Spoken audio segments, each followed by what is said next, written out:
All right. So I wanted to get this gentleman in here. His name's Will Mattingly. Anybody that doesn't know him, kind of depending where you see this at. And Will will kind of give us some background, but I met Will through my brother, who met him through a concrete. You guys were at a training together, I believe. That's correct. A few years back. And Mark came back and he was all jacked up about this Will guy. And I'm like, this Will guy, in my head, I was like, this guy's got to be like 60, 62, whatever like that. And just a rough, gruff veteran of the profession, which you are a veteran of the profession. But when I met you and I was like, this was not what I was expecting, and in a good way. From that perspective, you've always been a guy that's been creative, outside the box thinking, have kind of a unique situation that your business is in as well too. It's been a family business, which I'll let you tell that story as well too. But I've always been fascinated with what makes you tick. And the goal with this, and kind of like I alluded to before, is really hopefully that people listen to this, get some understanding, and we shed some light on like what goes on between the ears type of thing. I mean, there's obviously some things that probably people have said your screws are loose a little bit, like anybody who's in this profession, but there's something you got there that makes what you do work. And I think that's the part where you're a humble dude, and you'll put the credit back to your team, but there's a sauce that you create that makes the recipe work. So if you kind of want to give us a little background on what you do, I guess, and where you're at right now. Yeah, so currently I'm running our concrete company. My father started it in 1987 and put in his 30-year tour of duty, as he and I call it. So he's now faithfully retired. It's a good feeling for both of us. But yeah, currently running as president at Mattingly Concrete. I also have a couple other businesses, one being in real estate with residential rehabs and rentals, and another one being with concrete maintenance here in our area. That's a big thing here in the Midwest. So kind of took that and separated it off to the side, and a couple others in the works. But yeah, Mattingly Concrete primarily keeps me busy. That's my 9 to 5, and that's where my passion is still. So yeah, I mean, just, it's come a long way. My dad ran things, pretty close to his chest, and I'm sure we'll get into some of those details, but he was a small business guy through and through. He was the salesman. He was the laborer. He was the president. He was the CFO. He was the bookkeeper. He was the mechanic. He was everything, including human resources. So there's and dad. Yeah, and dad. Yeah. So growing up, I mean, he would drop me off at school in the morning, and if the sun was already up, he was late. So, it was a rushed ride to school usually if he was the one taking me. Being in the concrete trade, it's nice to be in the trenches by the time the sun comes up. So it's tough juggling that, with a family. And, I was on I wouldn't say the receiving end of any hardship, but, I saw that growing up, and I took mental notes.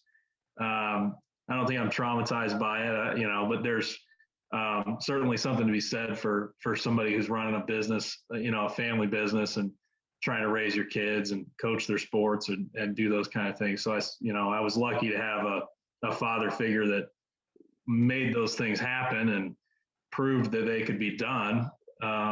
So that's been probably one of my biggest inspirations still to this day. What kind of maybe following up on that, like upbringing wise, like how would you describe kind of how you guys were raised and from a family perspective, like values and belief systems and things like that? So I grew up Catholic. That should explain itself. I think in a lot of ways, my dad was one of 10 kids in his family. His dad was a potato chip delivery driver, and his mom sold Tupperware. So she was the Tupperware queen in Fort Wayne, Indiana, back in the in the 50s and 60s. So they were humble people. I mean, having a Pepsi was a treat.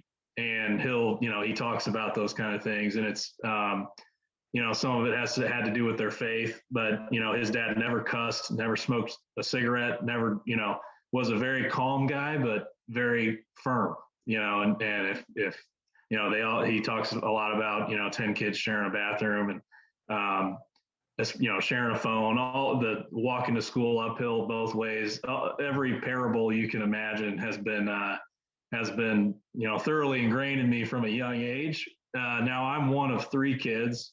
So I have a younger brother and an older sister. So the dynamic was, in his eyes, I'm sure he was trying to keep us from, for lack of a better term, becoming spoiled. You want to spoil your kids in some way. I'm learning that now as a new father, but he did a good job of, if there was if there was any downtime being inside, it was, hey, go outside. You need to be outside. So it was a lot of time outside growing up before I was able to work. And then there was no such thing as downtime. And I call it downtime, but boredom or, sitting on the couch watching TV. We never had cable TV. We weren't brought up Amish or anything, but it was just, you had to either be outside, keeping your hands busy, or at work with him. My sister played a lot of sports, so that was encouraged. Team sports was very encouraged by both my parents.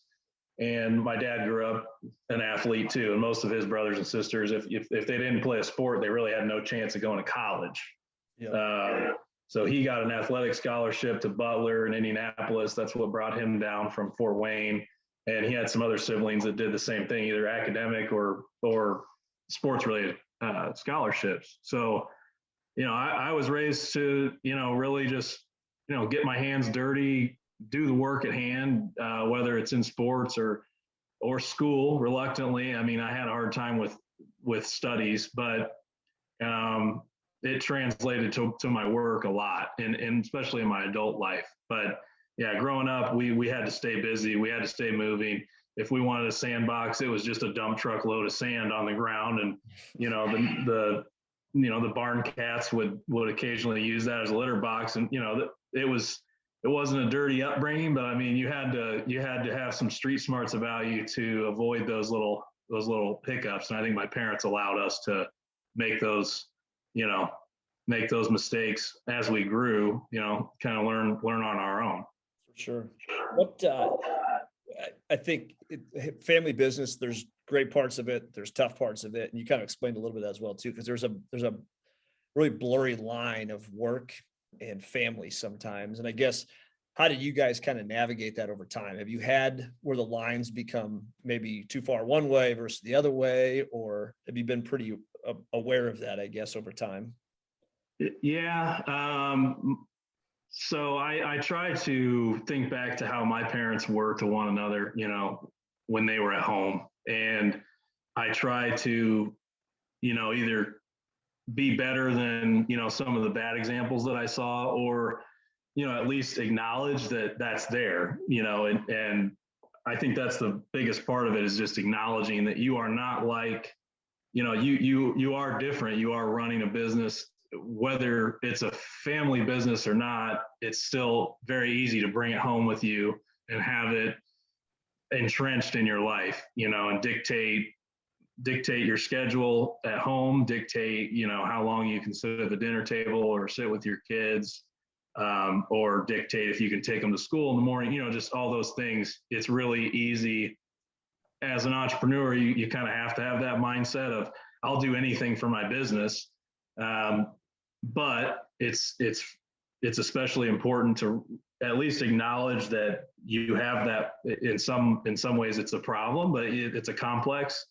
And then you can start work on, how do I really carve out time for my family or my personal life, or for hobbies, yep, or for travel, or all those things. So I think that's a part of my life that I'm still working on in a big way. But I've definitely made it a cognizant, decision to acknowledge that's part of my life. There's no working around it. There's no, scapegoating it. You really have to just take it by the horns and make your schedule include your family life, include the life that your family want to live, and not just, hey, let me stop by the office on the way to dinner, or, those little things can have an effect on family. For sure. No, that's one of the toughest things, I think, is like trying to figure out where that line's at. And then we'll get into it, which I see the sun is now officially straight above my head, but that's all right. I guess, and you kind of hit on it a little bit. You just recently had a child as well too within the last year now. Yes, When was he yes. born? He was born in June. He was born 2 months early, so we spent 2 whole months in the NICU, and that was, I was preparing for some other type of life emergency. A year ago, if you had asked, well, a year and a half now, but if you had asked my wife and I when we were going to have kids or anything, our answer was always, we're 30, we're 31, and we knew we were late to the party already, so we were just kind of winging it, and a lot of my efforts a year and a half or two ago were, concentrated on what if I get hit by a bus in my business, what's going to happen if I get, if I become incapacitated, or if I have, lately, the sickness that's going around and all those things. I was really concerned about that part of my business, carrying on in my absence. Well, lo and behold, we, got pregnant. It was probably the most complicated pregnancy anybody could have asked for, but it's what God willed for us. And we accepted that. But I really had to take about 3.5, almost 4 months away from work. That was tough.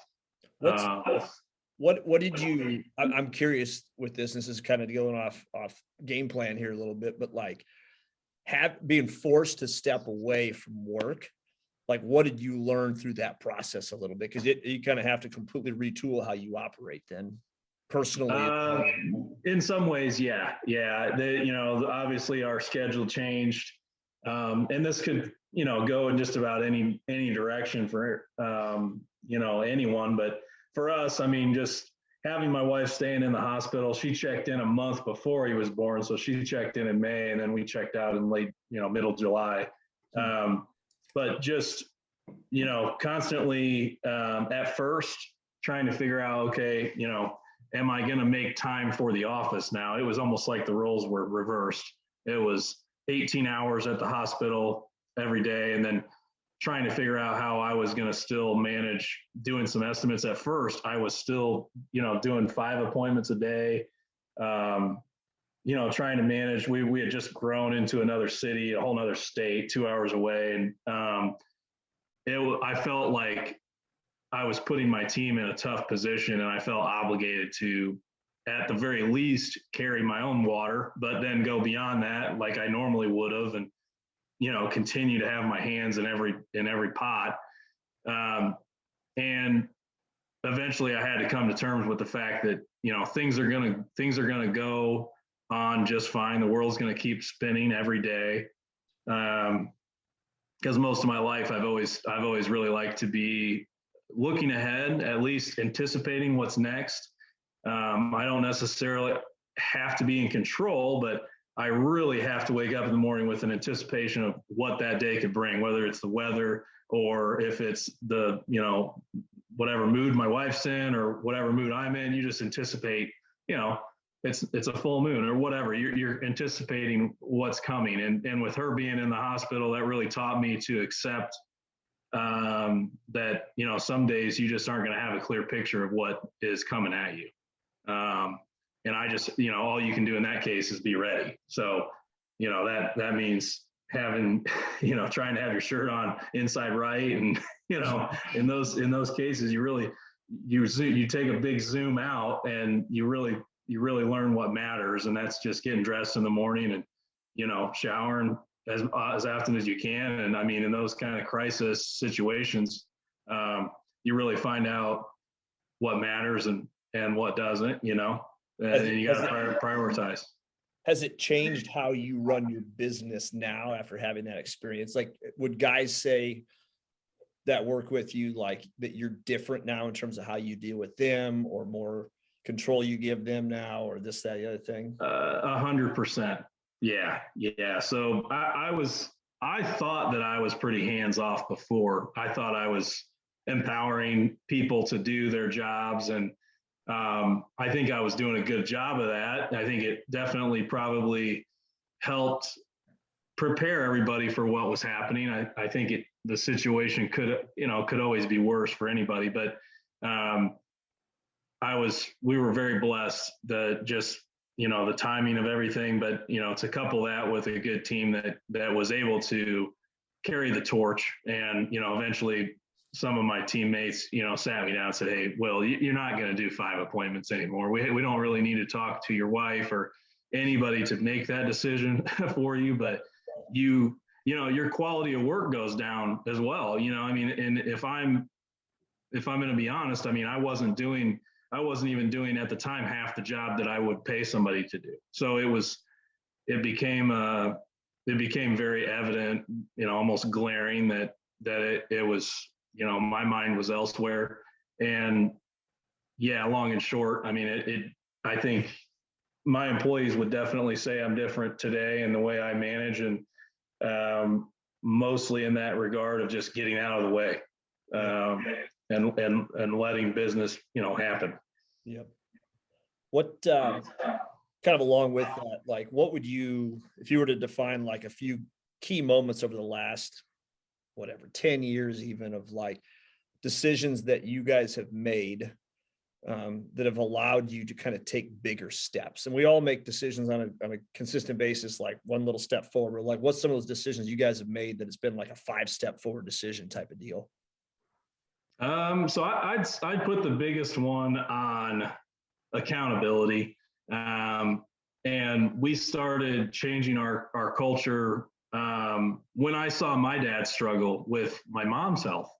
And that was a different type of crisis. But when he had to step away, nobody was prepared to take over. Nobody was prepared to, implement the day-to-day, just do day-to-day tasks, whether it's estimating or whether it's, getting the next customer or collecting a check or, just having an extra hand on the job, which he was at the time. It was, we were down a guy and we were short a president, a CFO, everything. So right at the beginning, when I started to see where my place was going to be, and that initially was just caretaker, but I was curating the museum, if you will. I didn't want anything to fall off the shelf. I thought, okay, if my dad comes back to work ever, I want everything to be exactly how it was when he left. So that was a big task at first. But what I really started to preach on, and this was a big, I think, what, really got us off the ground in terms of our growth, was just letting those veteran guys know that there's going to be a lot of changes there, regardless of whether we grow or stay the same size. There's going to be a lot of changes, and I need to start running this business this way. You're used to it being this way. But what we're going to do is start holding each other's hands a lot less. We went over all the things that you would when you're talking about accountability. And within 12 months, we lost 2 out of 5 people that had been with the company for a long time. So, right there and then you got to decide, are you going to stick with your mission, or are you going to fold to, or, I don't mean to say fold, but you're caving to just, oh, I can't lose this person. I really, this person helps a lot when they are at work, but they're late every day, or, they constantly forget basic things that you need to have on the truck and those kind of things. So it was, we went from every morning, the president of the company being out in the yard pointing and showing people what needs to go on the truck, to within 2 years, kind of having a team that understands, hey, Will's going to write this on a whiteboard, and we need to bring we need to take what needs to go to the job. We know we're going to get, basic work order. We started with that. I said, even if I am here in the morning, we're still going to do it this way. We're going to stick to this program. It's like, probably not unlike teaching a kid to brush their teeth. It's like, this is the routine. It's not going to be avoided. We're not going to talk, because anything you tell me, I can forget, and vice versa. So there was a lot of that game of telephone at first. It was a lot of, well, they didn't tell me to put that on the truck. I know you told them, and then they were supposed to tell you, and we know how all that goes. So just having, kind of that first real hard line drawn in the sand, with, that accountability word being kind of the staple. It wasn't even a motto or a slogan or a mission statement. It was just, hey, accountability, take it for what you think it is, but this is going to be moving forward. we're going to reward individuals that, want to be part of something bigger and don't want to be babysat. Nobody wants their boss standing over their shoulder necessarily, but when you run a business where everybody gets used to you cooking lunch or you cooking the dinner, when it comes time for anybody else to pitch in, it ain't going to happen. So we kind of had to make that shift. That was the first big thing that we did. And, moving on from that, we started investing in new equipment, going from a small 5-person company to even, the next stage being 10 or 15 employees. We were noticing that the old 87 2500 truck that we had, it was a manual, the clutch pedal, the pull on the clutch pedal. When I learned how to drive on that, I thought it was difficult, but in today's world, it's unheard of to have a clutch. You just don't see many manual work trucks driving around, but just the little things like that. We started switching out trucks, started actually accounting for our maintenance costs. We actually started looking at things closely within, I'd say, 3 or 5 years of all that starting. And, we realized that some of our maintenance costs surpass the cost of a new payment on a truck. So it's, there were some easy trade-offs once you actually started to look at things closely. And then lo and behold, once you have a shiny truck, you start having people call and say, hey, I've heard good things about you. I want to come work over there. And then, it's kind of a snowball effect. So, I think those, kind of in that order, we weeded out some people that didn't want to be held accountable for anything. And, in turn, when it came time to get a new truck or two, we had guys that wanted to be accountable and that could take care of those things. So it kind of happened in that order for us. I don't know if by divine intention or luck, but that was I'd say that was a winning recipe for us. So we weren't, putting the horse before the carriage or getting a brand new truck with some employees that, would have trashed it pretty quick anyways. So I'm curious, you mentioned a little bit about like a couple of the guys left in the beginning, because all of a sudden things get a little more uncomfortable and that accountability sets in and it's like, well, this isn't the way it used to be. The guys that stuck around, for example, and the new people you brought in, what did that accountability kind of create? You mentioned a little bit there, but like, what did that create in your environment, I guess? And what did you see come out of those guys that maybe you didn't see before, now that they had this level of quote unquote discomfort a little bit, to take a little more ownership? Yeah, that's exactly it. I mean, we saw people taking more initiative. There were a lot less words exchanged daily, whether it's just a quick phone call that would have been, hey, this chain broke or I need another one. It turned into a phone call about, hey, we just, we had a spare chain on the truck, but now we need another to replace our spare. It's not an emergency. It's just, hey, here's a heads up. We had a spare chain on the truck. We were able to use that, but if you could get us a spare one sometime, that'd be great. The conversation went from, hey, I know it's 5 o'clock, Will, it's about to rain. We don't have plastic.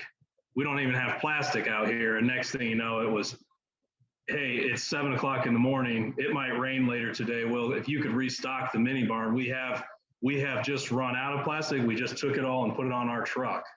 Yep. So that gives me all day to go get plastic. It no longer is running into Lowe's or Menards frantically looking for something that's not there, or, could be, but it's a great example.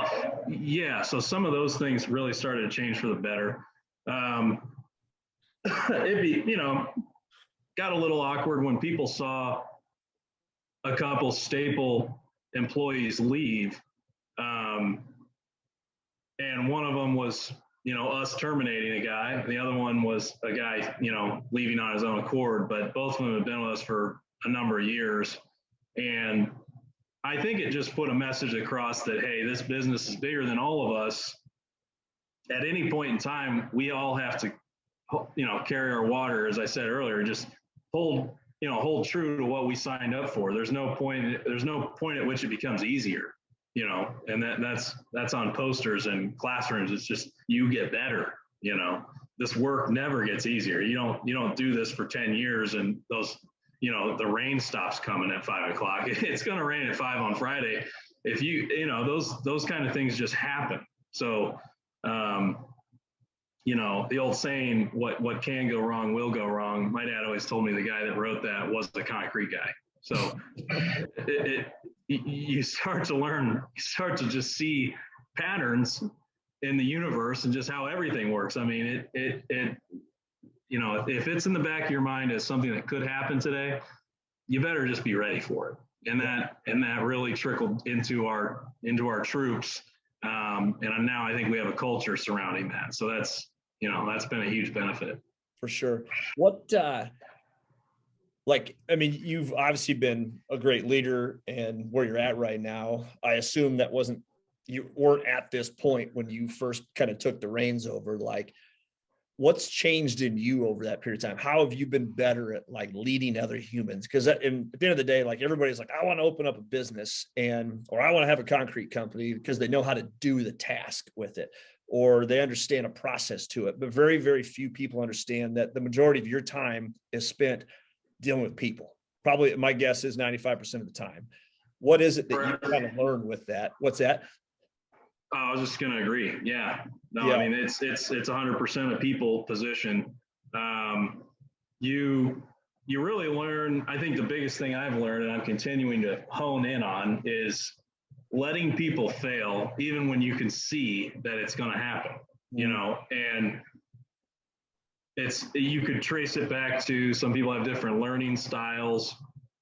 Some people, like to be instructed. Some people like to have a manual that you open and you can, I would probably divide most people into those two groups. But more often than not, construction workers come from a tree of, I'm going to learn things the hard way. And I either need to be shown in person physically by, a good crew leader or a good foreman. And furthermore, I may try this 3 other types of ways because I think I can do it better than the foreman just showed me. And that was a frustrating point as we were growing. Some of our foremen, including myself, you show somebody something and they turn around and do it a very different way. And what we had to learn was as long as the result is what we want, how it gets done is not always going to be a deal breaker. Now, in some cases it is, obviously, if it's detrimental to your business and, it's going to change your business's reputation, or it's going to change how safely something gets done, then sure, it has to be done this certain way. But if it doesn't jeopardize either of those things for us, we've had to train ourselves that people are going to operate differently. And specifically to concrete, some people are going to prefer a wood stake and some people are going to prefer a metal stake.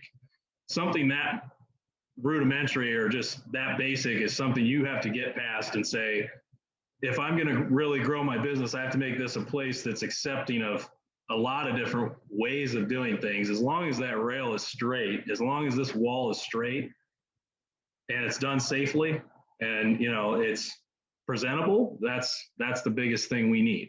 We don't, we're not here to split hairs with people. And then there's certainly those times where you just have to bite your tongue. And if it's not going to be a major disaster, let it happen. I'm not going to let somebody drive a truck off the side of the road, obviously, just because they should have spotted a low tire. I'm always going to spot things that are safety related. But if it isn't safety related or it's not, obviously, like I said, detrimental to our company's reputation, I will let people fail commonly. And that's something that I've had to learn to do and teach myself to do, because even 2, 3, 4 years ago, it was much different. I was constantly on the job sites looking at things, or just, I was trying to kind of passively suggest, hey, why don't we change that? It looks like, if you really got down on your hands and knees, it looks like it's flowing the wrong way. Anymore, I've we have project managers now, so there's a few layers of checks and balances that I need to let people do their jobs. I need to let people catch those things. If I see a picture come across our, company internal communication system and it looks off to me, it is not my place to jump in right away and say, hey, this needs to be fixed. I now have to wait until everybody's had their say, because I pay people to have that opinion also. I mean, there's project managers that have to do their job. So I can't constantly intervene and take that responsibility away from people. And one might say that would even be enabling somebody to an extent. But we've torn out a bit of concrete that I've personally seen early in the process lately, especially, in the last year or two, just sitting in the hospital, just looking at a picture going, that ain't gonna work, guys.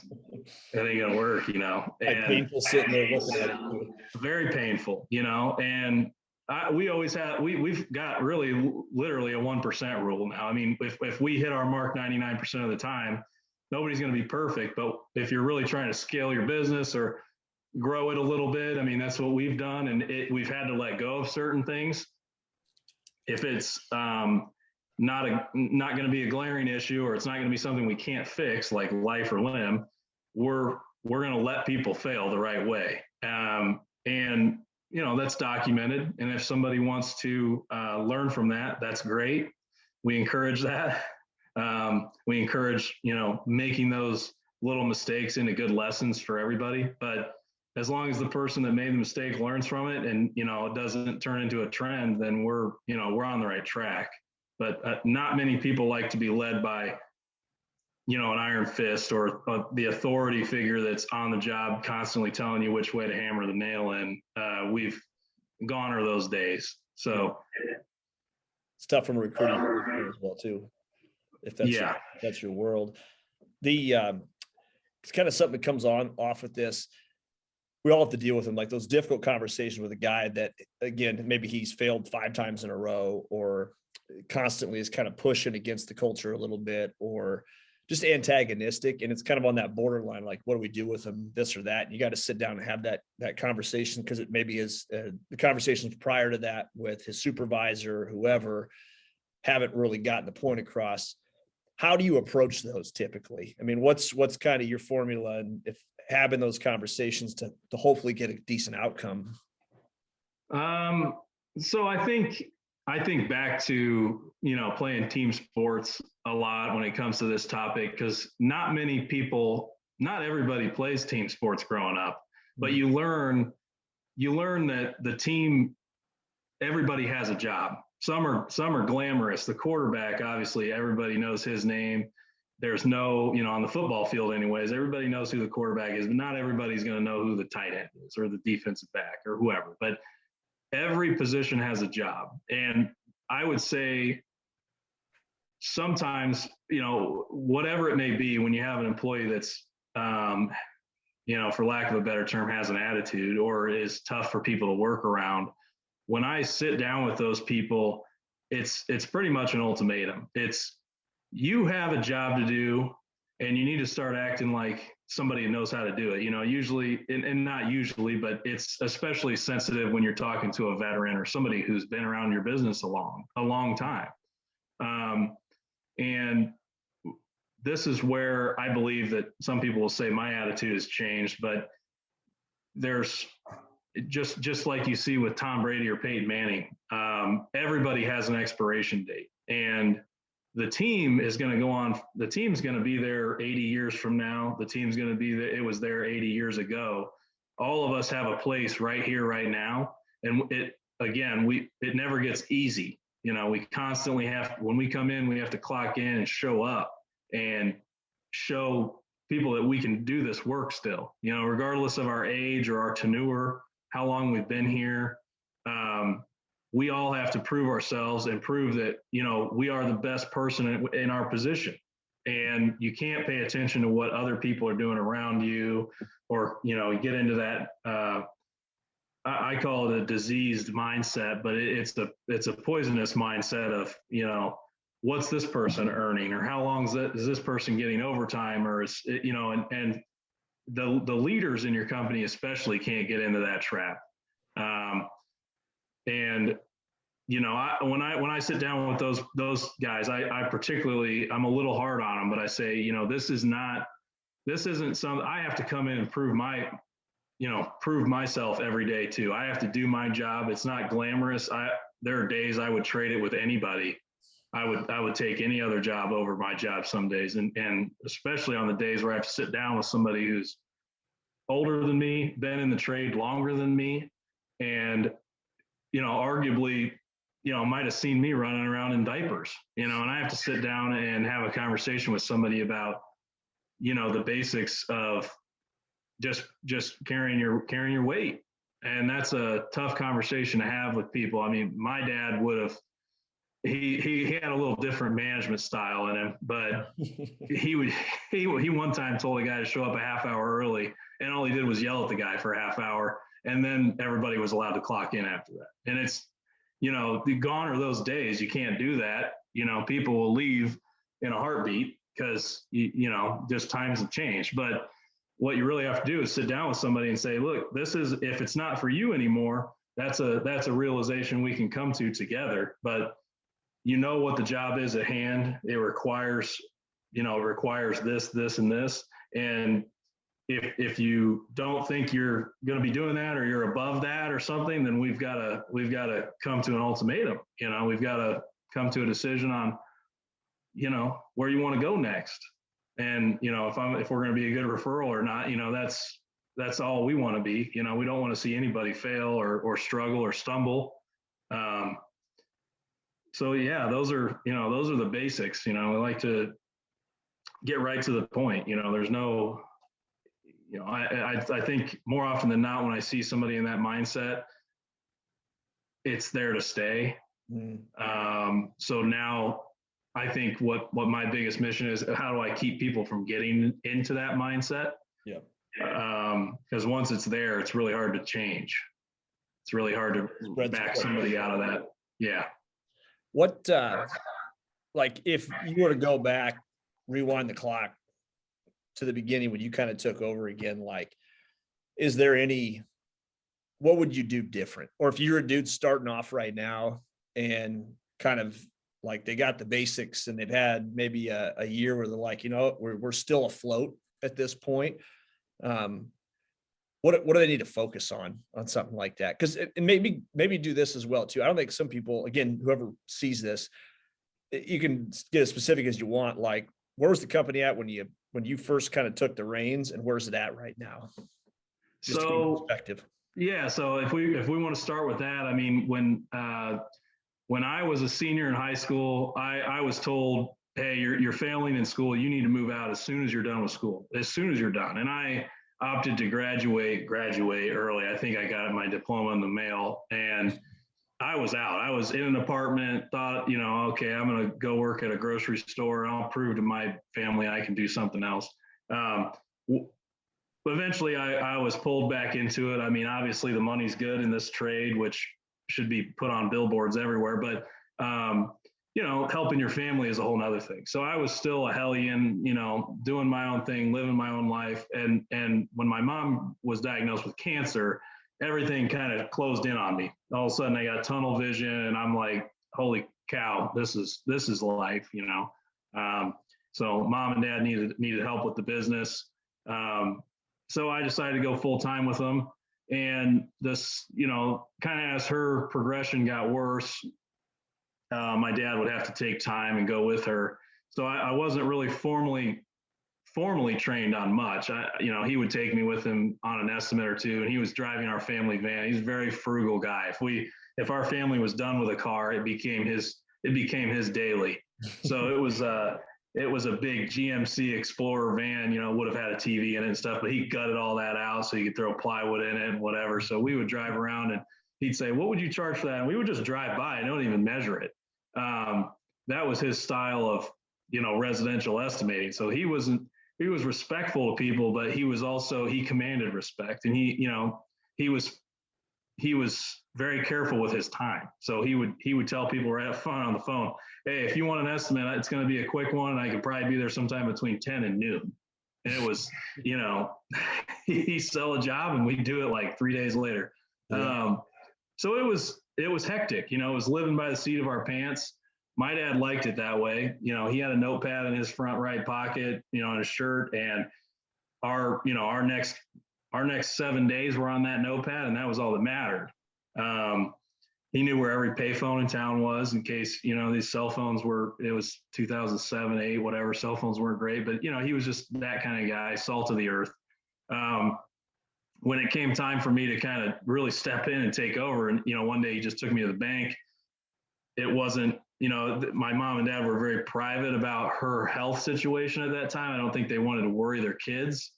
But he just took me to the bank at lunch one day and said, "Hey, I need you to put you on the account. You're going to start signing checks." And I mean, there are going to be weeks where I can't come in at all. And that was just threw my whole world for a loop. So I think at the time we had $1,200 in our company checking account.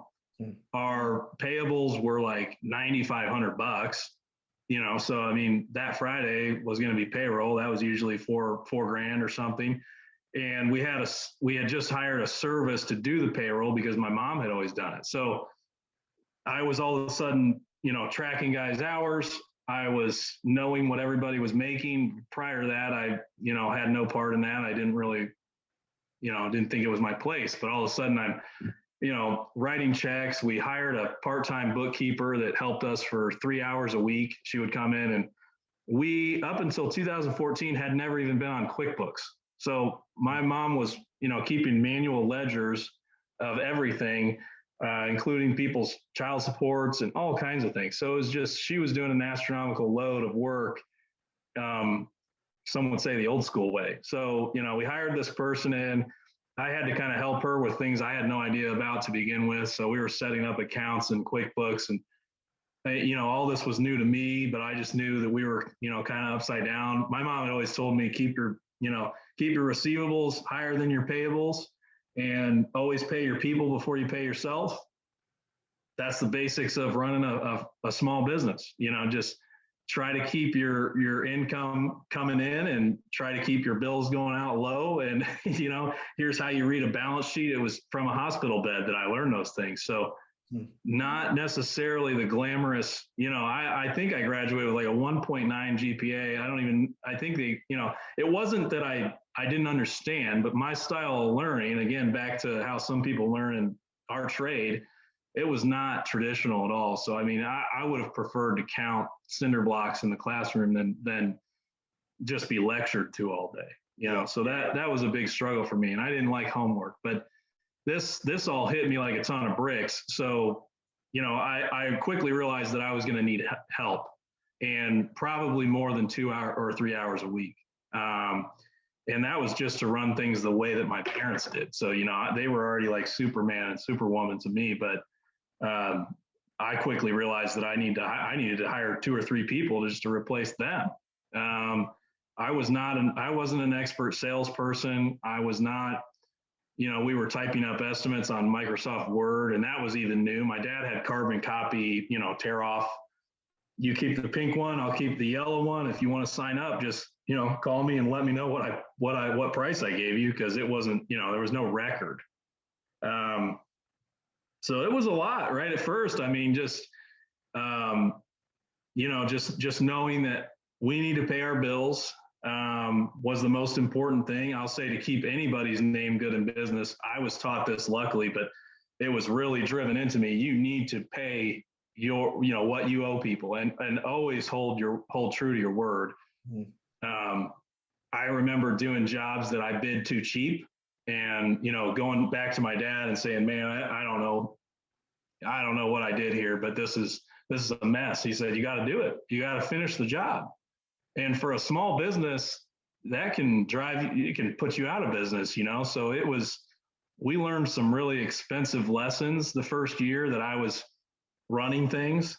I was under that illusion that the bigger the job is, the bigger the money is. And we learned some really expensive lessons with, some bigger jobs that, didn't really suit us very well. And we've just always had kind of a niche in the residential world. So, to step out into commercial work or any of those things, that was all new territory for us. And, getting paid 30 or 60 days or 90 days later, no matter how well you bid the job, for me at that time, we were not we were in no position to be, putting out a big job and not getting paid for it for 3 months. So there were, just compile that with other, residential jobs that were bid a little wild. And, we made less money than ever the first year that I ran things. And the second year, I think we made the second least amount of money ever.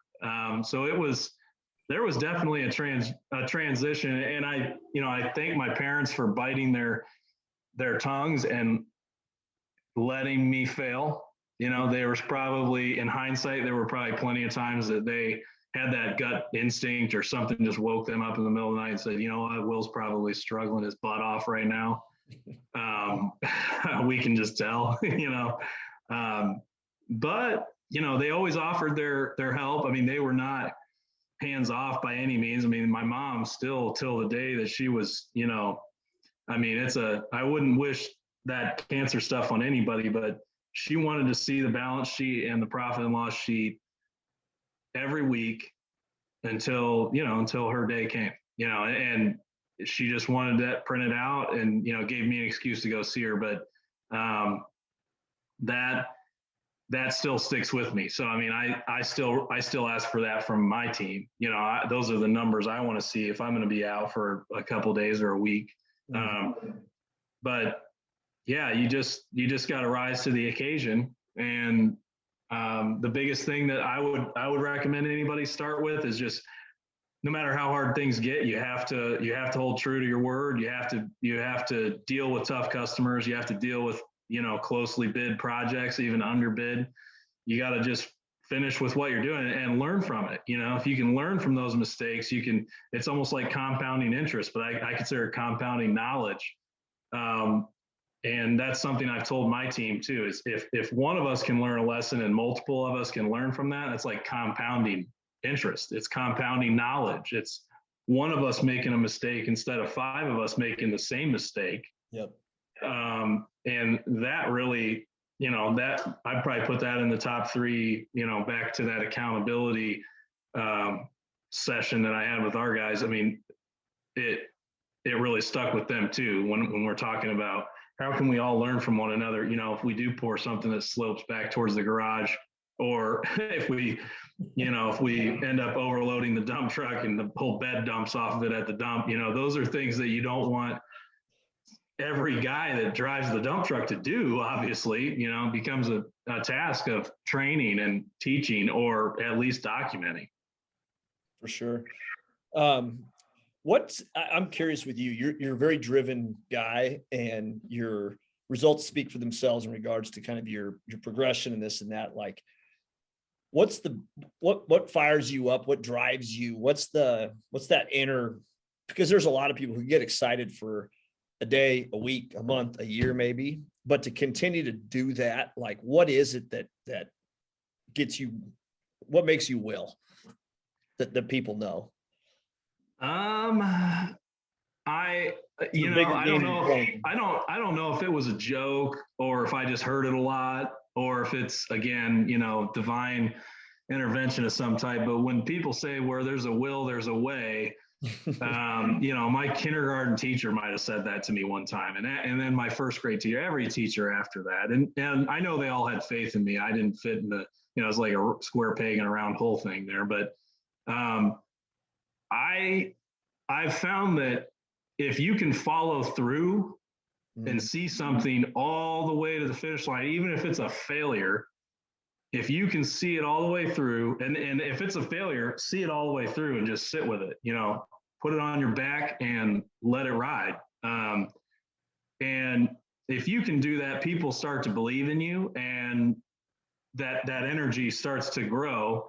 Yeah. And the more people you have believing in you, and that's not an easy task. I mean, I would still consider, truly people who believe in me, I hope everybody on my teams do, but truly, when I come up with a new idea, truly, I probably have 5 people in my corner that would probably support it, and that's rare. I would consider myself lucky. So if you've got even one person in your corner, you should utilize that and leverage that, because it's really tough to alienate yourself. At first, I was like, oh, I'm an entrepreneur. Nobody can relate.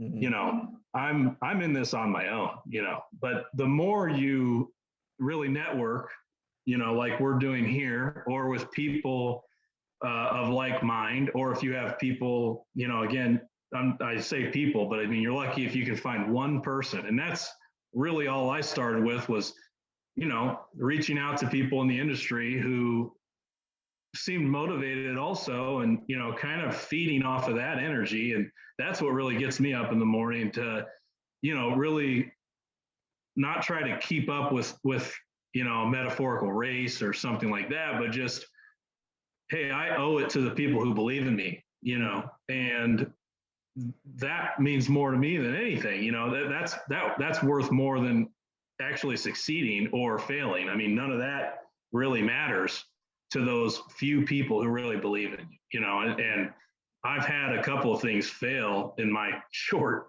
time, and at first it's like a joke with those people now. They just joke about it, and it's like, you remember that, or they'll bring up like I had a for a while I thought I could have a side business doing landscaping because I saw all the yards we were tearing up. So I called it Unique Hardscape Designs. Had a business partner who was, probably not the right perfect fit.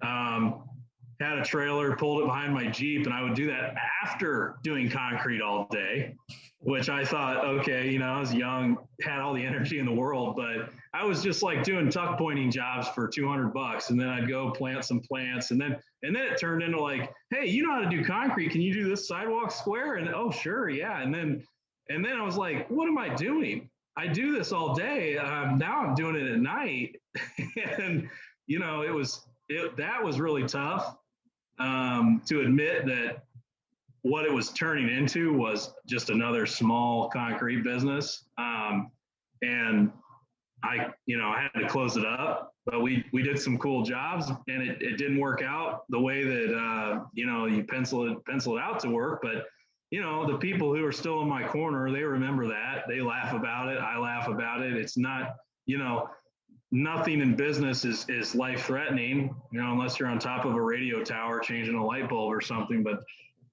it's, nothing you can't recover from. So, yeah, there's some funny little failures along my path that, I look back at, and the experience that I gained from that is really what I hold near and dear.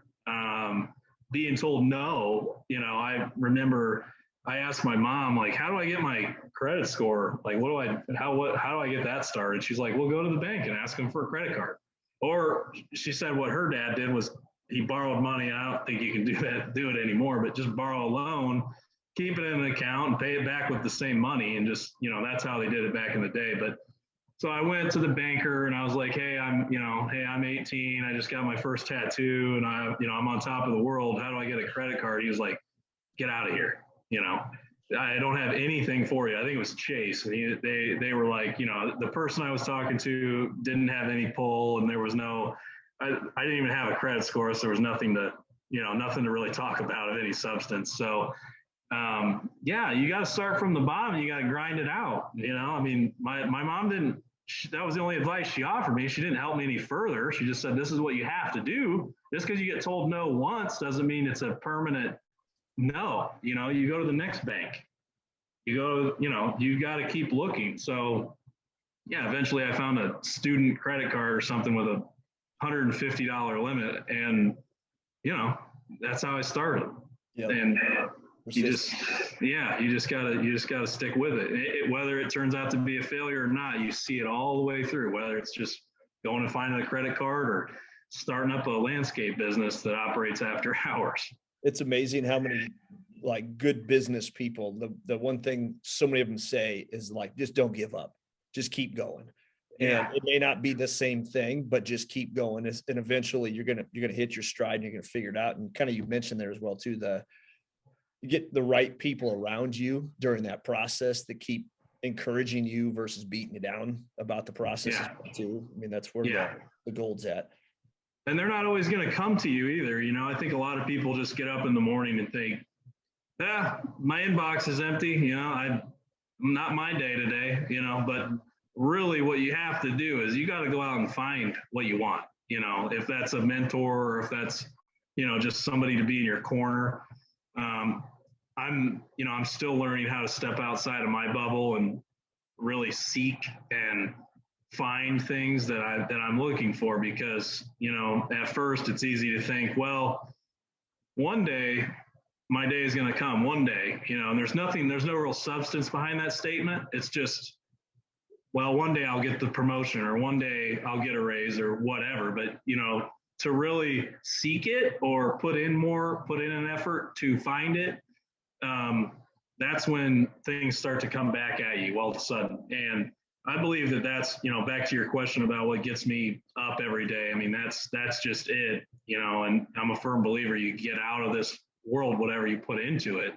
And some days, you might go months kind of dry, or, you're not inspired, but it's those few wins a year or whatever they are, 2 wins a year or 3 that keep me motivated. It's not daily that I hit the lottery or, have a scratch off that, pans out in my favor. That's not a daily occurrence. That's, but to really see things through and keep that optimism, once you do it once and see something all the way through, you can kind of build on that. And, maybe a couple weeks or months between the next time you get that gratification. But that's really, truly what still motivates me. It's just that chasing that feeling. Yep, for sure. I got 2 quick questions for you here to finish up. One is, like, you kind of, again, we all have formal titles of what our role is and this and that, but like, what if you were to describe your role right now within Mattingly Concrete? I know you do other stuff as well too, but like, what is that role? If you had a title of it, what would that be? And what does that person do? What are they responsible for? So the official title is president, but I consider myself the master of new thoughts and creativity, and just thinking outside of the box. I think that it's really easy to, like people say, don't reinvent the wheel. And that's true in a lot of ways. But when you really allow yourself to step back, let people do their jobs, let people do the jobs that you've taught them to do or inspired them to do, then you can keep inspiring them. But, also accept that things are going to continue to change. It's change that brought you here. So it's change that's going to put you where you want to go. It's not coming in and all of a sudden you get to this point where you can sit in Bermuda and just open your laptop and say, oh, everything's running great. Yeah. It's, that constant want to, you don't want to change just to change, but you're accepting of the idea that things are going to change, whether it's today or next month, but keeping my team inspired and keeping them tuned to the idea that things are going to change.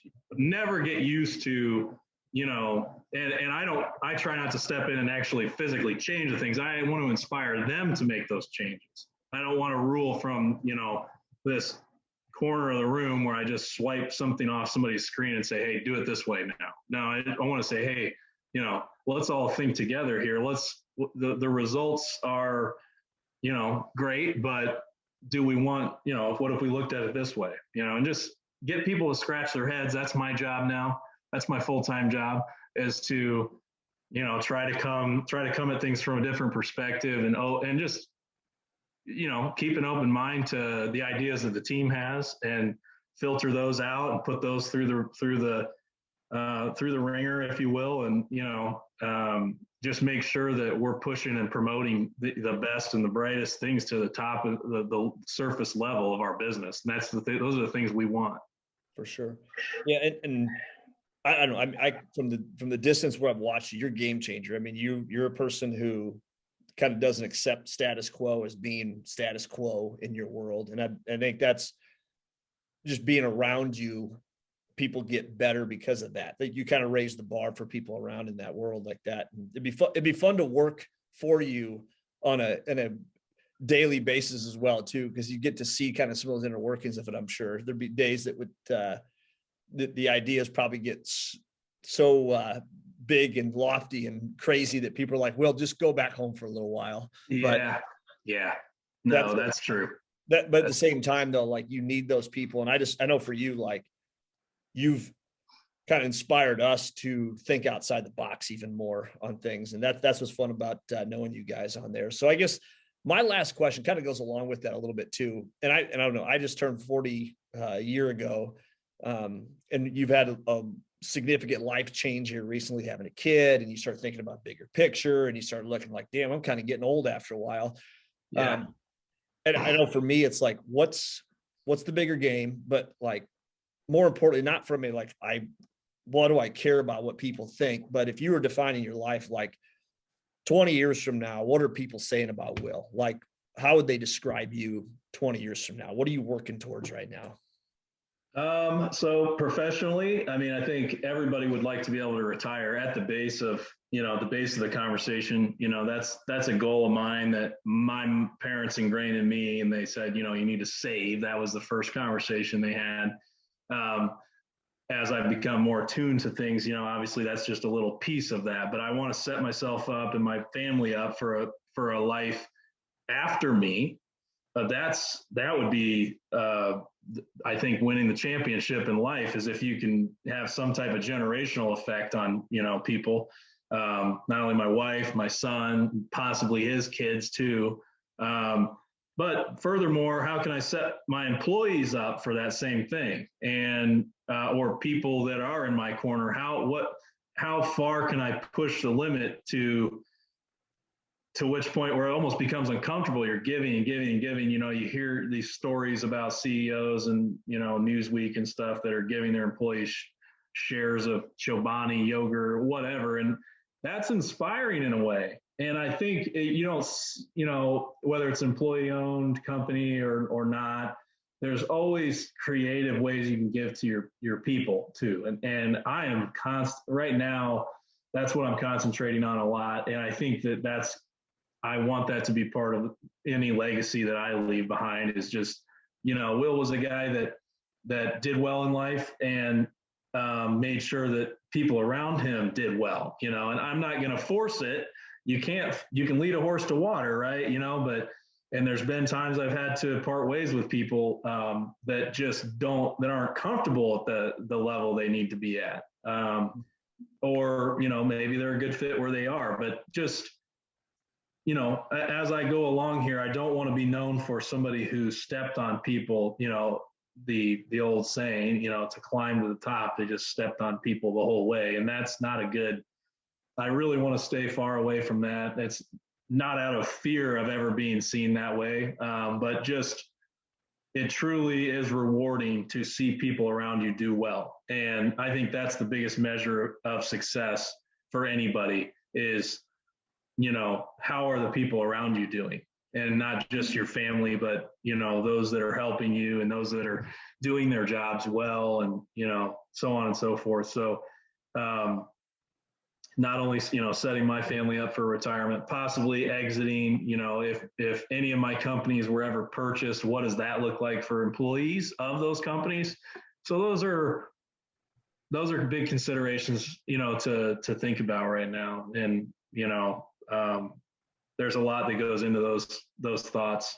So I plan for, just having a reputation of gratitude and, being thankful for the position I'm in. I know that some of it's luck. There's a lot of blood, sweat, and tears in there too. But, I got to earn it. I got to show that I'm thankful for it. And and that's really what I want to be remembered for.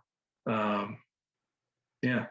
Well, I mean, you do it the right way, do it for the right reasons.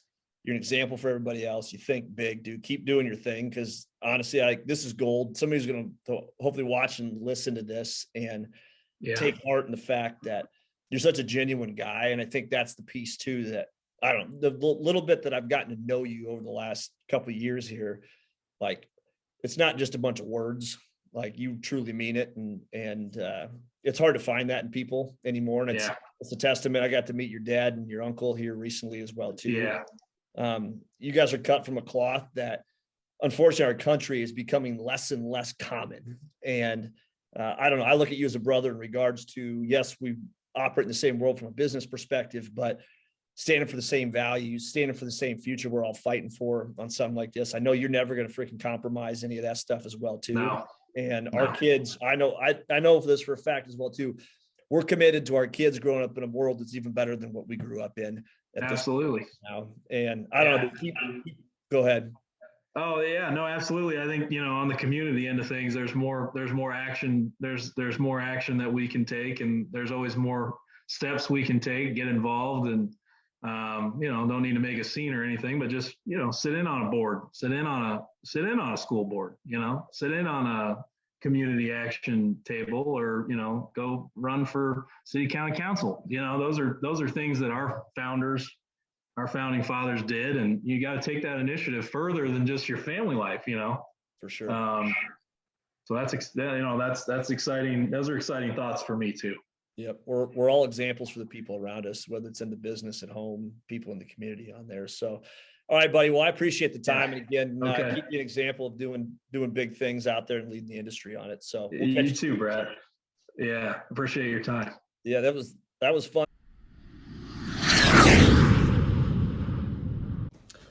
It's Brett here. Just a quick follow-up on this interview with Will. I got to kind of taking some notes on it and thought if I give kind of a summary of the things that maybe I gained from it, it would help kind of break it down a little bit. And really 3 things that were kind of main key points from Will, which I don't know, like the first one being, and you get this, especially if you know the guy here at all, like he's really authentic, he's real. And those relationships he's built with his guys over a period of time that have allowed him to do some of these other things, these other 2 pieces that I'll bring up, I think it's been kind of a key thing for him. And that authenticity, like what you get from him is what you always get from him, no matter what the circumstance is, no matter what your role is, anything like that, like you get the real deal from Will. So that was number 1. Number 2, that accountability piece he talked about from day one, where he walked into a situation where maybe there wasn't as much accountability. He instilled that and didn't waver from it either. I think that's something, a lesson we can all learn, because accountability is uncomfortable for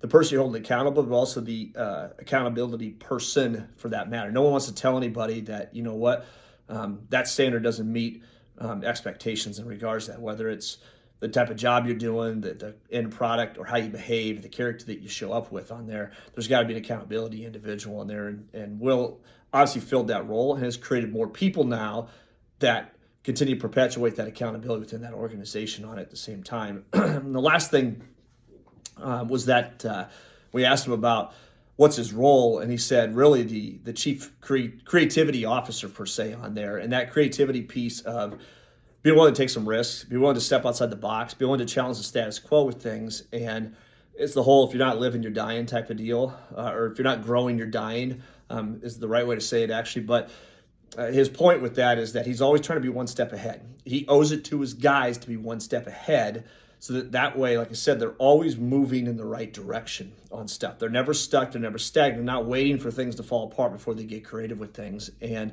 every organization has to have that person within there that's constantly moving the ball down the field a little bit further. Not every idea is perfect. Not every idea is going to be great in terms of outcome with it, but you have to be thinking outside the box with it. So the authenticity piece for Will, plain and simple, clear cut, that's who that dude is through and through. The accountability piece, the discomfort sometimes with accountability is a necessity that goes along with it. And the creativity part, like I said, that piece right there is what allowed his business to grow at the rapid rate at which it has. He's never settled for what's kind of status quo. It's always been pushing that envelope.